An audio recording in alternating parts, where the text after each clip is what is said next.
ನನ್ನೆಲ್ಲ ಪ್ರೀತಿಯ ವೀಕ್ಷಕರಿಗೆ ನಮಸ್ಕಾರ. ನನ್ನ ಗುರು ಪರಂಪರೆ ಯೂಟ್ಯೂಬ್ ಚಾನಲ್ಗೆ ಸ್ವಾಗತ. ಎಷ್ಟೋ ಜನಕ್ಕೆ ಸಾಲ ತೀರ್ಸಕ್ಕೆ ಆಗಲ್ಲ. ಅಂತಹ ಸಂದರ್ಭದಲ್ಲಿ ನೀವು ಮಾಡುವಂತಹ ಸರಳ ಪರಿಹಾರ, ನಿಮ್ಮ ಮನೆಯ ಅಕ್ಕಪಕ್ಕ ಇರುವಂತಹ ಹಸುವಿಗೆ ಕೇಸರಿ ಬಣ್ಣದ ಹಲ್ವಾ ಅಂತ ಏನಿರುತ್ತೆ, ಆ ಹಲ್ವಾವನ್ನು 1/4 kg ಮೇಲೆ ಸಣ್ಣ ಸಣ್ಣದ ಪೀಸ್ಗಳಾಗಿ ನೀವು ಮಂಗಳವಾರ ಮತ್ತು ಶನಿವಾರ ಕೊಡ್ತಾ ಬರೋದ್ರಿಂದ ಖಂಡಿತವಾಗ್ಲೂ ನಿಮ್ಮ ಸಾಲ ಬಾಧೆ ತೀರುತ್ತೆ. ಒಂದು. ಎರಡನೇದಾಗಿ, ಪದೇ ಪದೇ ಅವರು ಬಂದು ಯಾರೋ ಬೇರೆ ಯಾರನ್ನೋ ಅಥವಾ ರೌಡಿಗಳು ಥರ ಅಥವಾ ಯಾರೋ ಒಬ್ಬರನ್ನ ಕಳಿಸಿ ನಿಮಗೆ ಜೋರು ಮಾಡೋದು ತಪ್ಪುತ್ತೆ.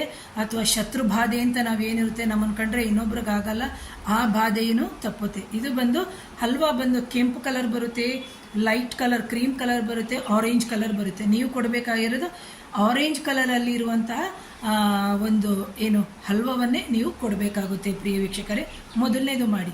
ಆ ನಂತರ ಹಸುವಿಗೆ ಬಂದು ಪ್ರತಿ ಬುಧವಾರ ವಾರದಲ್ಲಿ ಪ್ರತಿ ಬುಧವಾರ ಕೊಡ್ಕೊಂಡೇ ಹೋಗಿ.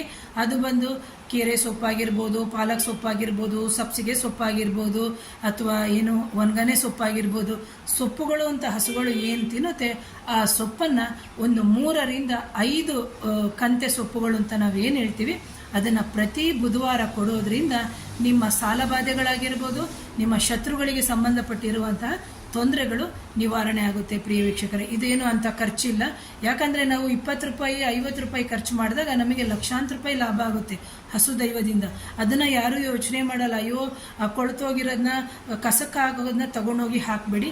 ದಯವಿಟ್ಟು ಆ 33,000 ಕೋಟಿ ದೇವತೆಗಳು ಏನು ಆ ಹಸುವಿನಲ್ಲಿ ಇದ್ದರೆ, ಆ ಹಸು ದೈವಕ್ಕೊಂದು ಏನು ಕೊಟ್ಟು ನೀವು ಆಶೀರ್ವಾದವನ್ನು ಪಡ್ಕೊಳ್ಳಿ. ಇದರಿಂದ ನಿಮಗೆ ಸಾವಿರಾರು ಲಾಭ ಆಗುತ್ತೆ ಹೊರತು ಅದರಿಂದ ಏನೂ ಕೆಡುಕಾಗಲ್ಲ. ಯಾಕಂದರೆ ಆ ಹಸು ಬಂದು ಹಾಲು, ಮೊಸರು, ಬೆಣ್ಣೆ, ತುಪ್ಪ, ಕೊನೆಗೆ ಅದನ್ನು ಕಸಾಯಿಖಾನೆಗೆ ಹಾಕ್ತಾರೆ. ಅದನ್ನು ಹೇಳ್ಕೊಂಡ್ರೇ ಅಷ್ಟು ನೋವಾಗುತ್ತೆ. ಅದನ್ನು ಹೊಡೆಯೋದು ಬಡಿಯೋದು ಎಲ್ಲ ಮಾಡ್ತಾರೆ. ಅದ್ರ ಬದಲು ಆ ದೇವತೆಗಳಿಗೇ ನಾವು ಇದನ್ನೆಲ್ಲ ಕೊಡೋದ್ರಿಂದ ನಮ್ಮ ಕಷ್ಟ ಕಾಲದಲ್ಲಿ ಅವರು ಸಹಾಯ ಮಾಡ್ತಾರೆ. ಹಾಗಾಗಿ ಈ ಪ್ರಾಣಿಗಳನ್ನೂ ನಾವು ಸಂರಕ್ಷಣೆ ಮಾಡಿಕೊಂಡು ಅದನ್ನು ಬೆಳೆಸಬೇಕು, ಜೊತೆಗೆ ನಾವು ಬೆಳೆಸಬೇಕು ಅಂತ ಹೇಳ್ತೀವಿ ಪ್ರಿಯ ವೀಕ್ಷಕರೇ. ಹಾಗಾಗಿ ತಾನಾಗೆ ಮನೆಗೆ ಎಷ್ಟೋ ಹಸುಗಳು ಬರ್ತಾ ಇರುತ್ತೆ.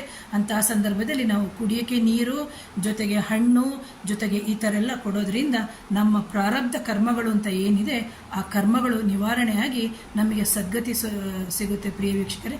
ದಯಮಾಡಿ ಈ ಚಾನಲ್ನ ಯಾರು ಮೊದಲನೇ ಬಾರಿಗೆ ನೋಡ್ತಾ ಇದ್ದೀರಿ, ಸಬ್ಸ್ಕ್ರೈಬ್ ಮಾಡಿ, ಶೇರ್ ಮಾಡಿ, ಕಮೆಂಟ್ ಮಾಡಿ. Thank you.